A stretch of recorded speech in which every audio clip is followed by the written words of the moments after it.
साहेब आज महाशिवरात्र आहे, तुमच्या हस्ते पूजा होती, काय साकडं घालणार?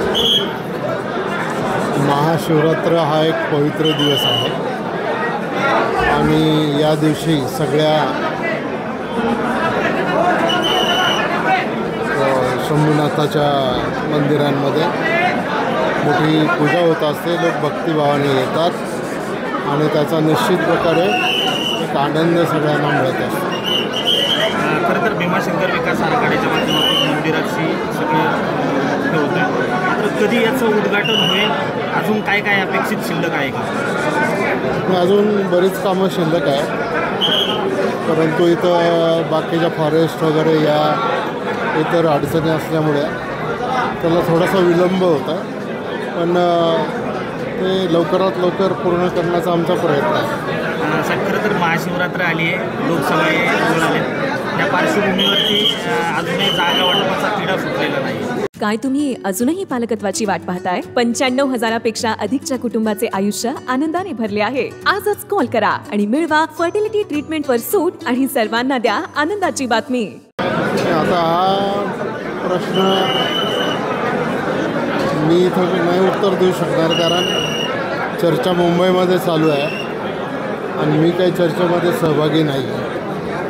त्यामुळे तिढा कधी सुटणार, कसा सुटणार, आता मुंबईला गेल्याशिवाय कळणार नाही. आढळराव पाटलांनी राष्ट्रवादी देण्याबाबत भाष्य केले की मला राष्ट्रवादीकडून बोलवलं जाते, मी स्वतः जात नाही. नक्की मी काय तसं त्यांचं किंवा आणखीन कोणाचं स्टेटमेंट ऐकलेलं नाही आहे किंवा पाहिलेलं नाही आहे, त्यामुळे त्याच्यावर प्रतिक्रिया देण्याचा प्रश्न उद्भवत नाही. शिरोला सोबतच सेलिब्रिटी उमेदवार महायुतीकडनं सेलिब्रिटी उमेदवार देणार अशी चर्चा सुरू आहे. चर्चा काय चर्चाच असते, वस्तुस्थिती वेगळी असते, त्यामुळे त्याच्यात काही तथ्य नाही. शेवटी मैदानात उतरायला लागलं तर तयारी आहे का? शेवटी असं आहे ना, प्रत्येक कार्यकर्त्याला पक्षाचा जो आदेश आहे तो आदेश स्वीकारावाच लागतो, पण तशी परिस्थिती येईल असं मला वाटत. पूर्वताईचे नाव चर्चेत आहे,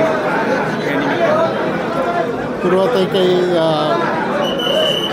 निवडणूक लढवायला इच्छुक नाही, सध्या तरी नाही, भविष्यात पुढे मागे बघू. तरुण चेहरा म्हणून एक तरुण वर्ग अपेक्षित आहे.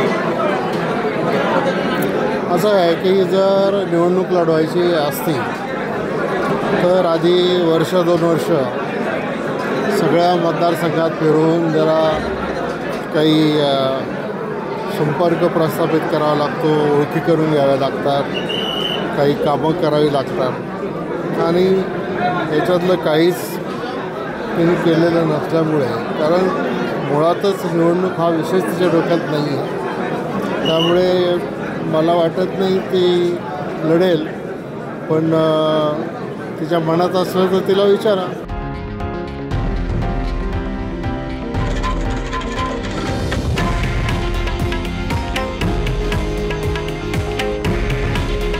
हे आहे देशातील नंबर 1 न्यूज नेटवर्क आणि आपण पाहत आहात TV9 मराठी. काळजी तुमची, हित महाराष्ट्राचं.